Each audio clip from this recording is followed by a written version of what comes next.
Hey guys, we've got a very special guest on your call to action today. We've got Kohen from Yappy Group. How's it going, Kohen? Yeah, good, thanks. Pretty good. How are you going? Yeah, pretty good. It's a bit of a crazy time, but hence why we're doing it over Zoom. But yeah, Yeah, it's good to have no, you it on the is. show.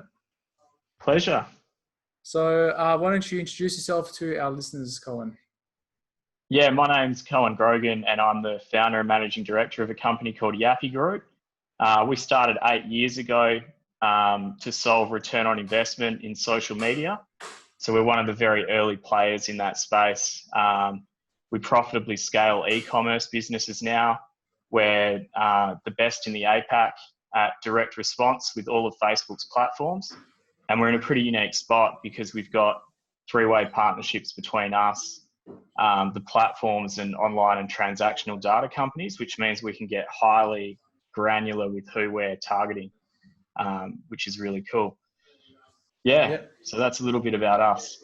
yeah, cool. So who do you guys help mainly? Is it only e-commerce businesses, or is it a variety of different businesses?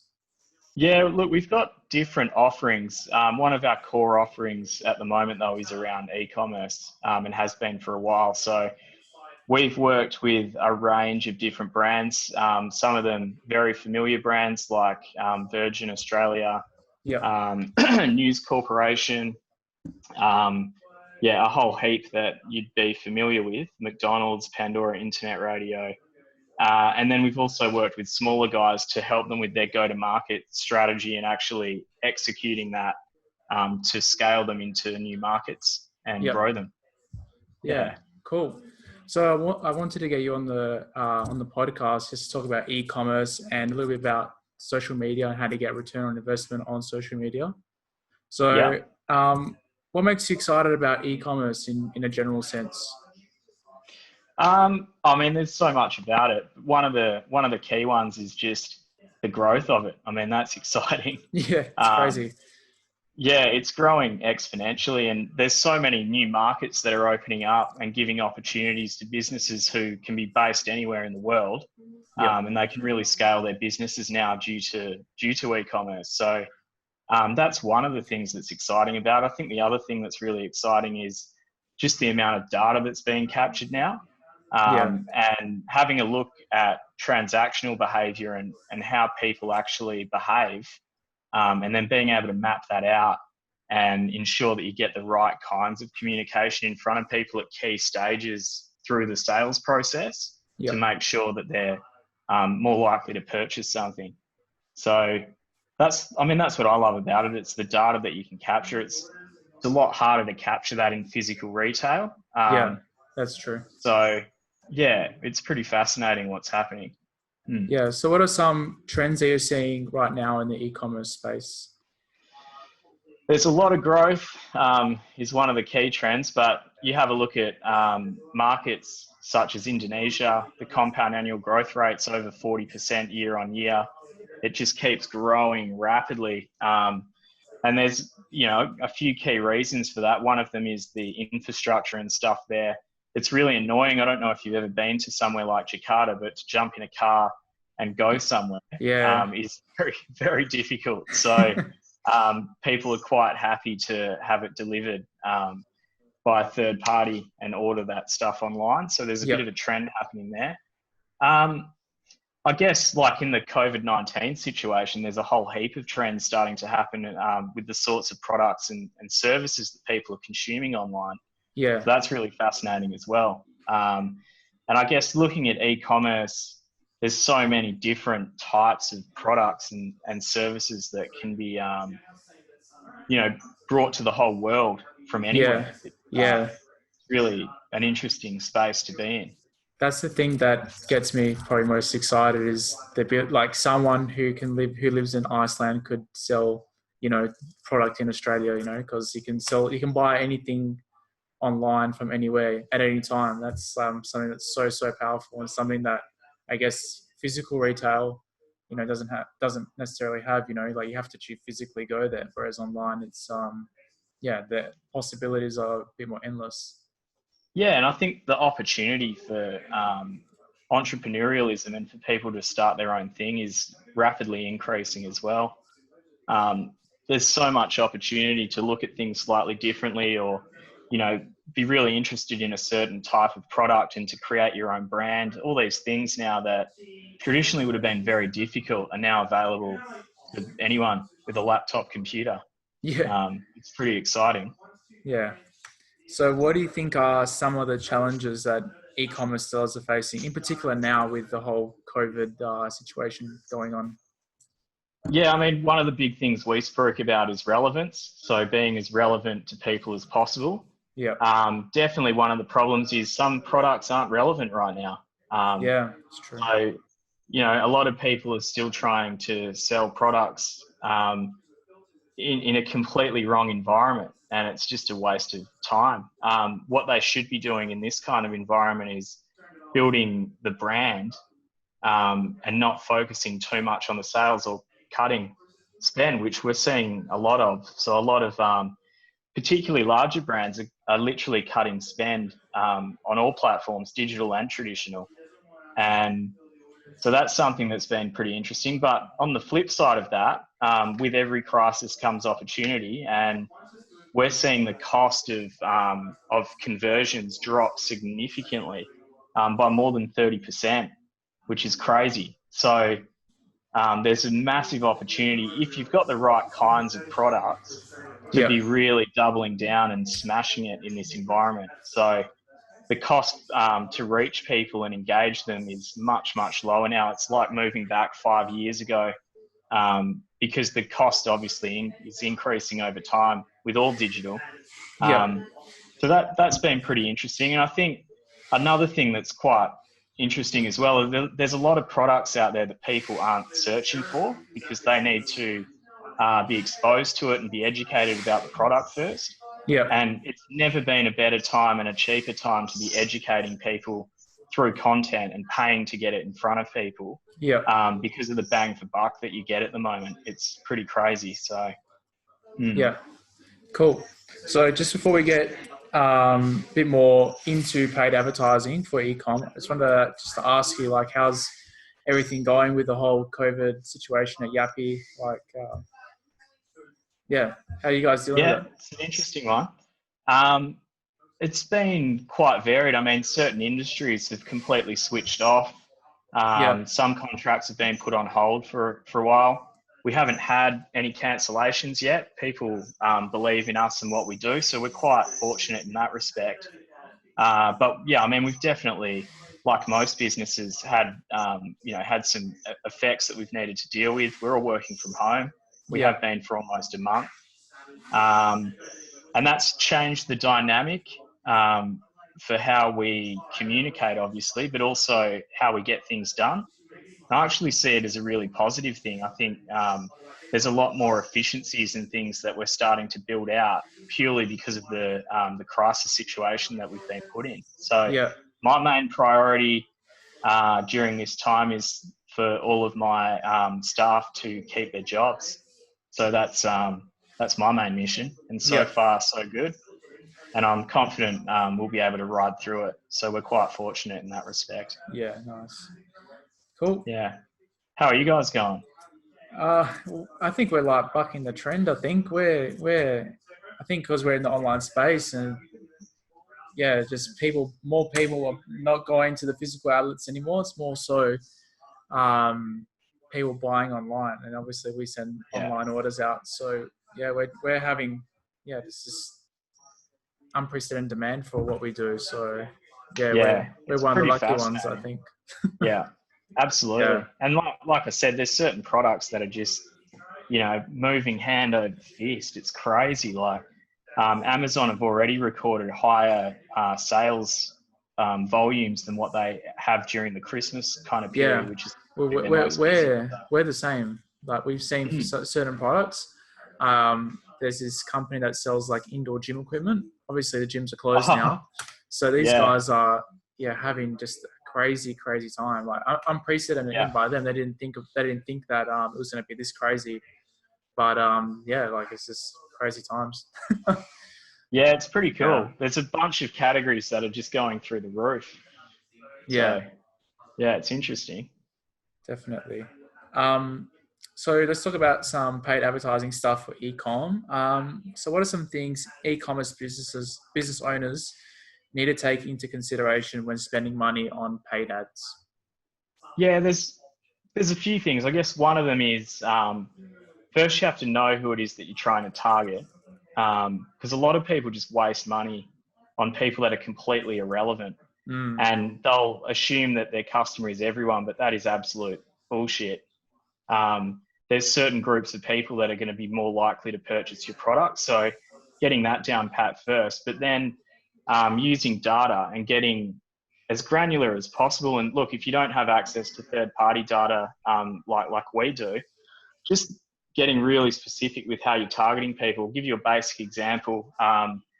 A single mum with 2 kids needs completely different communication to convert, no matter what the product or service is, in comparison to a bachelor, yeah, right? The product might be right for both of those people, but until they're actually segmented in the right way, communicated to in the right way, then they're not going to, one of those parties isn't going to buy it. yeah, So it's about really working out what those like smaller groups of people look like, and then building out that, some people call them funnels. Essentially, it's creating awareness at the top of like a sales funnel, getting them to consider. So they either go to your e-commerce platform and they take an action on the site. They might look at a product. And yeah, then the other side of that is, they might watch 75% of the video on the platforms that you're serving advertising on. And you know that there's some level of intent then. And then it's about hooking them in at the bottom of the funnel to go and make the purchase. So, yeah, yeah, I mean, there's some key kind of things. The other one is from a content point of view, a lot of people are just putting out like a television commercial, or they're just putting out one or a couple of things, and they see it as testing. And we've done alphabet testing before, where we've tested 100,000 variations of creative and copy to figure out exactly what works with individual people. So I'm not suggesting that people need to go into that detail, but it's possible. yeah, But it really is about getting the right kinds of things in front of people. And people that have e-commerce brands, it's real time. So you can switch things up and switch things down whenever you want. And it's about just constantly looking at the data and seeing what's delivering, and getting the best returns on your investment, and dialing that up, creating more of the content that's working. And anything that's not working, just switch it off and stop wasting money on it.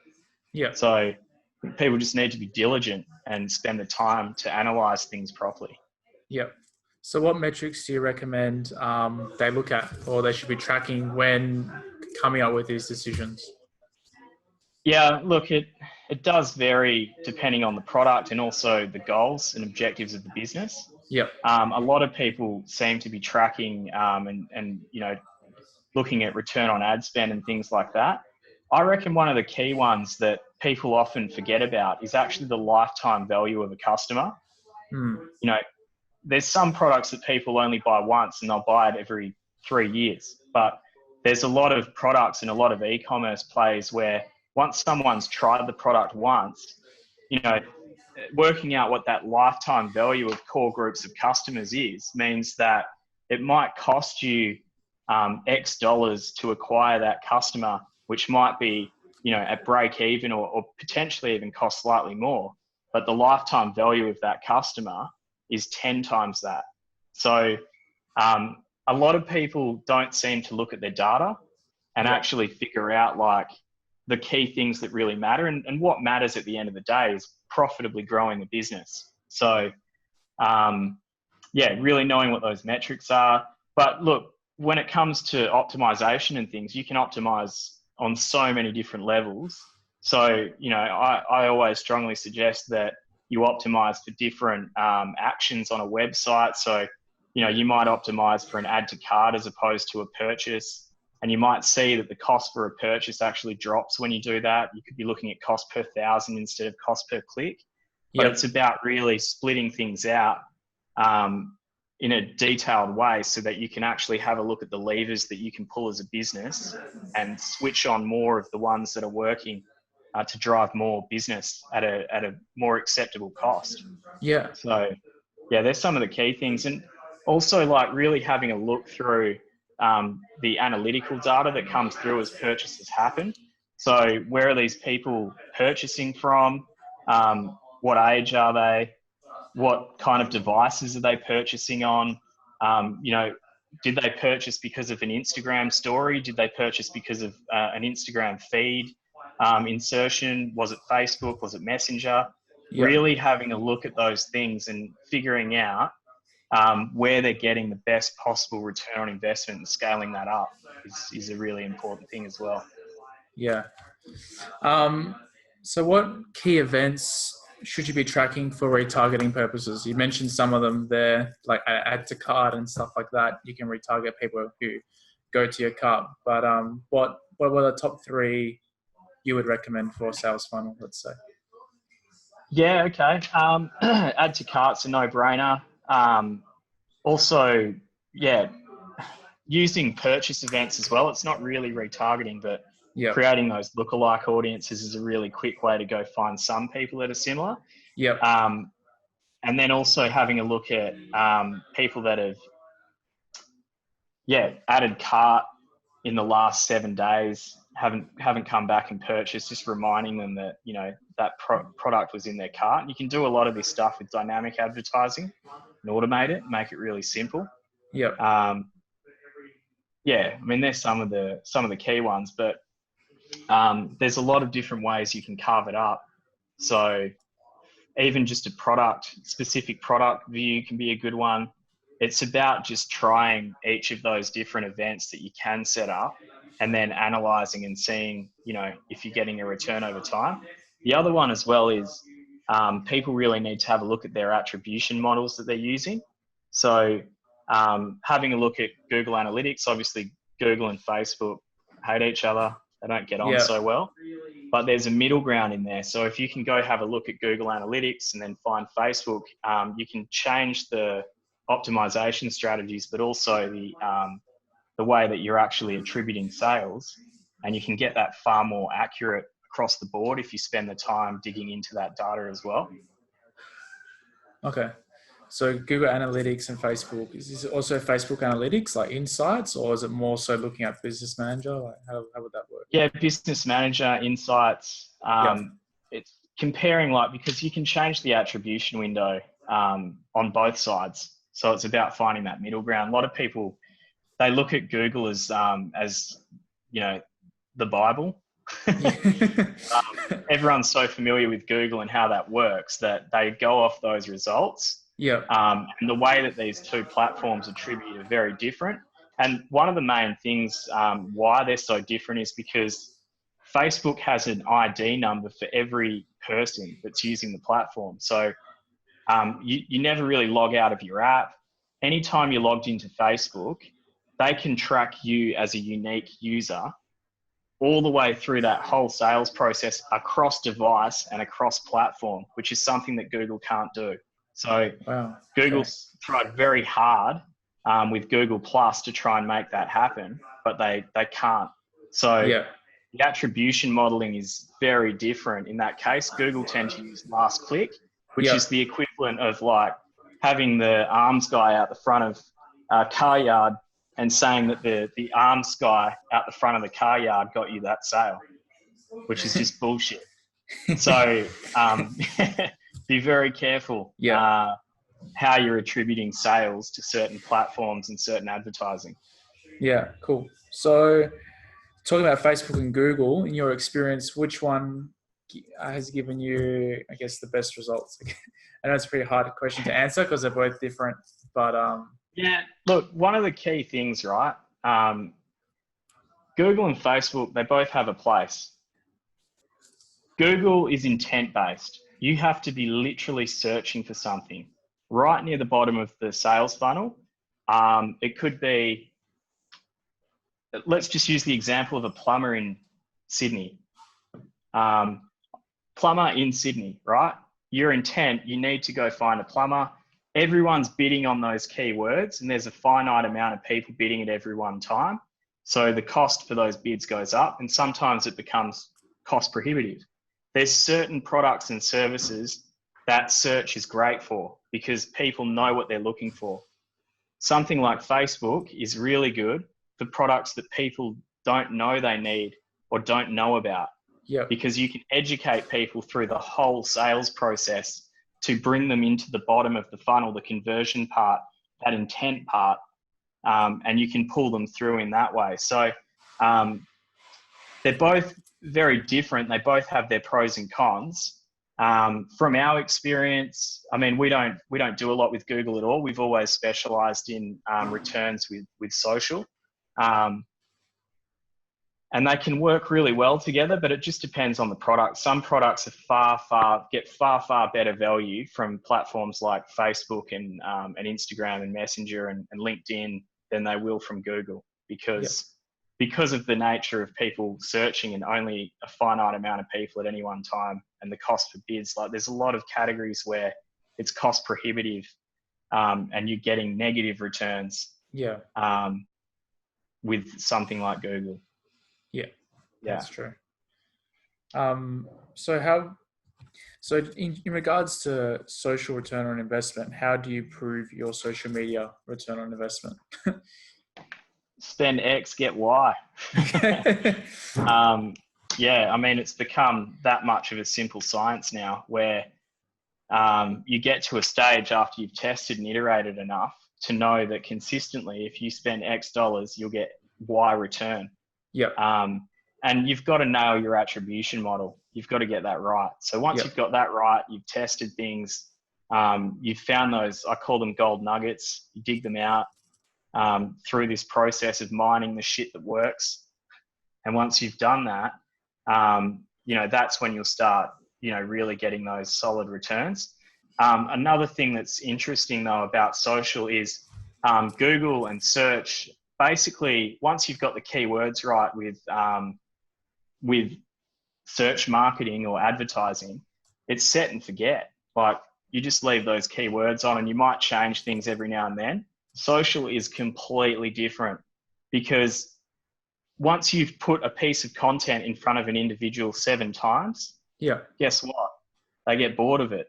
So you have to constantly be creating new shit to get in front of people to convert them. There's a lot more work involved in paid social than there is in search ads. And that's for sure. It's not to say that there's no value in search. It's not what I'm saying. But all I'm saying is that if you really want to nail paid social, it's a lot of time, a lot of effort to get it right. And to keep it right. Because another thing as well that we find is a lot of people will start running some paid social advertising, and they'll optimize for lowest cost conversion. And when they do that, they get like this amount of what's possible. And eventually, after a few months, they hit a ceiling, because they've got everyone that they possibly can from the targeting that they've created at that low cost, at the lowest cost conversion. And then they hit a ceiling and they don't know what to do next. So they can't actually scale the returns or the campaign. And go beyond. Like what? As you said, they hit a ceiling. Exactly. And that's why it's so important to look at different audiences, but also different optimization strategies, and knowing what your lifetime value is, and knowing what your at maximum cost for a sale is, so that you're making money. And that you can reinvest some of that profit into scaling the business, but still making money. It's pretty interesting. Like, there's a lot of people that will just bang on and they'll get you a quick return, but it's not a sustainable one. That's 100% agree. And you said before, it's like CLV, the customer lifetime value, seems to be the most important sort of metric. If you have to have a metric to track, it'll be definitely that one. Particularly if there's opportunities for repeat purchase. If there isn't, all that matters is what the cost for a sale is. True. But if it's like a coffee subscription box or something like that, it's probably worth looking at the CLV, the customer lifetime. Like, your average customer might stay on for 12 months, and it might cost you 1 or 2 months service to get them on for 12 months, but then you've got 10 months of returns. So, and it's also like, there's a whole heap of different ways that you can scale businesses into markets that they didn't know they could sell to. And it's about using social in a really strategic way to go after those kinds of people as well, and find and uncover those. Because I can guarantee, in most cases, from our experience, competitors aren't putting the work in to go find those new opportunities to scale a business into. And I'll give you some basic examples. Like for News Corp, for one of their newspapers, we use data to find out exactly what to serve individuals in key suburbs who were 30 years old, males, who they've never traditionally been able to sell home delivery newspaper subscriptions to. And guess what? We sold it to them. We figured out how to do it. We've done the same with travel insurance with the NRMA over in Sydney, figuring out how to sell travel insurance policies to a younger demographic again. And also one of the real misconceptions is that social media is just for young people. But the reality is it's become so inherent in how we communicate now that well over 80% of the population in Australia are on it. In fact, the fastest growing demographic is 65 plus year olds. Like you can basically reach and convert anyone in Australia almost who has the access to the internet. Yep. It's insane. Yeah, it's a crazy time. Yeah. And there's key pools of people as well who are much cheaper to reach because everyone assumes that social's for young people. These big brands that are, being given terrible advice are pumping tons of money into these younger demographics on these platforms. And they're completely ignoring the older demographics who are on there and spending a shitload of time on them. And it means that the cost to reach these older demographics, your boomers and your grandparents, is much, much cheaper. That's a massive opportunity as well. Yeah, for sure. Because obviously, like if everyone's competing for the 25-year-old clicks, then the cost per click is going to go higher, right? And if no one's targeting the 65-year-olds and above, then it'll be cheaper. Correct? Exactly. Yeah. And the narrower you can get with your targeting, knowing that they're more likely to purchase something, the better your returns will get, because what generally happens is people will go Western Australia, New South Wales, or Australia as a whole, or a country as a whole. Yeah. Which is ridiculous. Yeah, that's a bit too. And they won't break it down. Like in the past, we've broken shit down into suburbs and states, and we've done this, globally to find out what works, because what works in one location probably won't work in another one. So you're completely discounting the fact that people in different geographical locations, and it can even be localized, actually need different communication to convert, even if they are one of those examples I alluded to earlier with the single mum with 2 kids or a bachelor. It's about being as relevant in that area as possible to the people that matter to you as a business. Yep. I was just thinking about the gym equipment that we got back there. Like both of those can be for the single mum with 2 kids or the bachelor. But obviously if the bachelor sees an ad that says, look after the kids while you work out at home, like they're not going to convert, exactly. You know what I mean? Mate, you know what? It's not genius. It's basically common sense. And it just blows my mind how many people aren't using common sense at the moment. They're just blasting everyone with the same shit. Like, and look, to be fair, that's how marketing has worked and advertising has worked. They've got to try and appeal to a mass audience and hit a few demographics in that creative, but not anymore. The game's changed. Yeah, it can be you can get so specific. granular.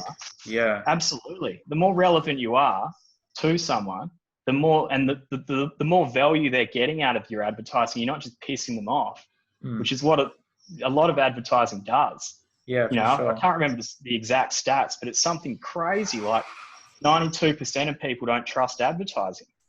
That's a huge number. Yeah, that's a lot. That is a lot of people. But the numbers with digital, if it is relevant, are far lower than that. People want an experience that's right for them. And when they get that, they don't feel offended, which is what happens with a lot of the way advertising is working now. People just get bombarded with shit they don't care about.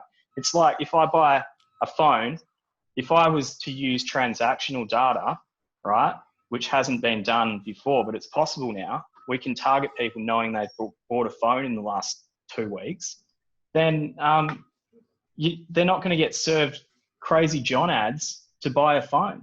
They've just fucking bought one. Yeah. It's insanity. And look, I understand there's a brand, there is a brand component to that. Like you're still keeping people aware of your brand so that when you need a new phone, you might go to them.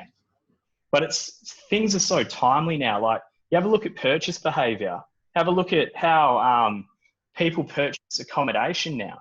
You know, a big chunk of it's online, it's growing. And I know accommodation's hurting right now, but the way that purchase behavior is happening in that space now, people are buying right at the last minute. Yep. The same with airlines. It's hard for them to model and predict what their forecasting is going to be now. That's how down to the line it is now. And that's why companies need to be more and more relevant with their advertising, because you can be now, and it's lazy not to be. And it's what people expect. Yep. Yeah, 100% agree. That's a good, probably very good takeaway for people to put into action for the week or for whatever their strategy is for their e-commerce business. So I just want to ask you one last question. So just to end the podcast, we do this thing called Your Call to Action. So it's an action that you give to our listeners to do for the week to help their e-commerce business grow. So it can be anything. So Kohen, what is your call to action? There's so many. Figure out the numbers that matter to your business and figure them out fast. Yeah. Because as soon as you know them, you know the game. You know exactly what you need to play to. Yeah. Figure that out ASAP. Cool. Well, thank you so much for appearing on the podcast. If anyone wants to get in contact with you or Yappy, how can they do that? Sure. You can contact me directly. I'm always happy to chat. kohen@yappy.com.au, and I'll answer any questions you've got anytime. Happy to. Awesome. Thank you so much, Kohen. And pleasure. See you on the next podcast, guys. Okay. See you later. Sounds good. Thanks, Bye. mate. Take care. See ya. Cheers.